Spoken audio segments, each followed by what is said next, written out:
C'est un peu timidement que les enfants prennent place autour de la table. Et pourtant, avec la découverte de l'aquarelle, les enfants apprennent le nom et les chants des oiseaux. C'est avec une activité ludique que l'apprentissage est le plus efficace. Le but, reconnaître dans leur jardin et dans la rue des oiseaux qu'ils peuvent rencontrer.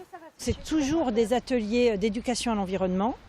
Mais quand j'ai des publics jeunes, comme c'est le cas aujourd'hui, en fin de compte, j'ai un médium artistique pour avoir une demi-heure de concentration supplémentaire qui leur permet à eux d'être vraiment dans l'observation pour travailler artistiquement. Dame Nature ne s'est pas montrée très conciliante pour cette première journée de fête en son honneur.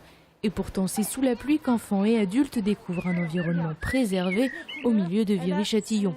Le jardin de la biodiversité reste un endroit idéal pour sensibiliser le public. On se rend compte que la population, quand elle participe à ces programmes-là, en fait comprend mieux ce qui se passe, la gestion qui est menée par exemple sur les voiries, etc. Vont mieux accepter les herbes folles sur les trottoirs, au pied des arbres, que s'ils ne suivent pas ces programmes, s'ils ne sont pas sensibilisés et qu'ils ne connaissent pas cette biodiversité en fait.